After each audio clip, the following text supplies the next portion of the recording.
Was it the smile? That unsettling, almost triumphant glint in Amelia's eye as she congratulated me on another stellar year minutes before the promotion announcement? The air in the executive lounge felt thick with an unspoken dread, a premonition that clawed at my gut. My heart hammered against my ribs, a drumbeat of hope and burgeoning fear. I had poured my soul into Project Chimera, and this was supposed to be my moment, the culmination of years of relentless striving. But that smile. The words "we've decided to go in a different direction" felt less like a decision and more like a blunt instrument to the chest. My vision blurred as Mr. Henderson elaborated on vague concerns regarding leadership style and team integration issues, all while avoiding my gaze. Amelia, seated across the table, offered a saccharine nod of sympathy that felt like a venomous bite. The world tilted on its axis, my years of dedication reduced to dust by an unseen hand.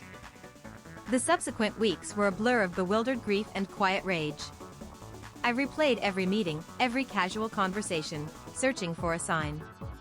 Then, a whispered comment from a junior analyst: "Amelia was seen leaving Mr. Henderson's office late, more than once, just before your review." A cold, hard knot formed in my stomach. The pieces began to align, forming a monstrous mosaic of treachery. It wasn't incompetence, it was calculated malice. My investigation began with a quiet urgency. Old project files, email threads, even casual Slack messages, everything was meticulously reviewed. I started noticing discrepancies, Amelia's name subtly appearing in critical feedback summaries I never received, her concerns about my project methodology echoing the very points Mr. Henderson had cited. The evidence wasn't overt, but it was there, like faint echoes in a dark cavern, building a damning case. The turning point came when I stumbled upon an archived project brief for Phoenix Initiative, a project strikingly similar to Chimera, but with Amelia listed as the lead. It was dated just weeks before my promotion review. My own original research, my ideas, my hard work, rebranded and stolen. The realization hit me like a physical blow. She didn't just sabotage me, she plagiarized me. The betrayal deepened, calcifying into an icy resolve. Revenge began to simmer, a slow, methodical burn. I couldn't expose her immediately, the evidence was circumstantial, easily dismissed. I needed something irrefutable, something that would dismantle her carefully constructed facade. My focus shifted from anger to strategy. I started compiling every piece of information, every suspicious timeline, every shared document that linked her directly to the Phoenix Initiative and my downfall. The hunt was on.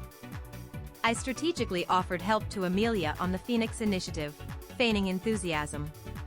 This allowed me access to her files, her progress reports.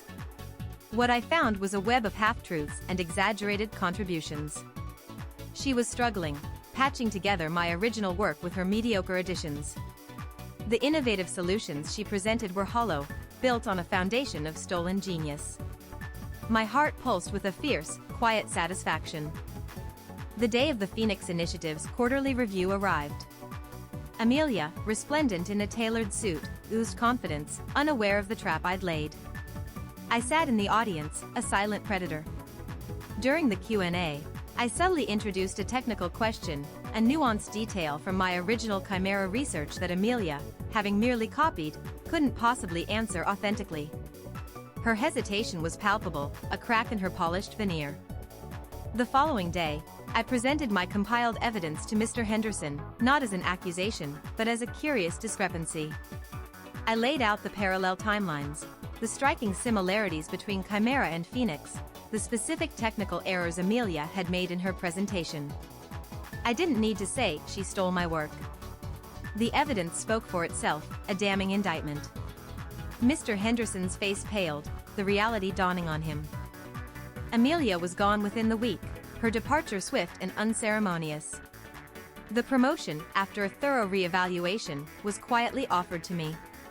As I signed the papers, I looked out at the city skyline. The taste of victory was sweet, not just for the promotion, but for the justice served.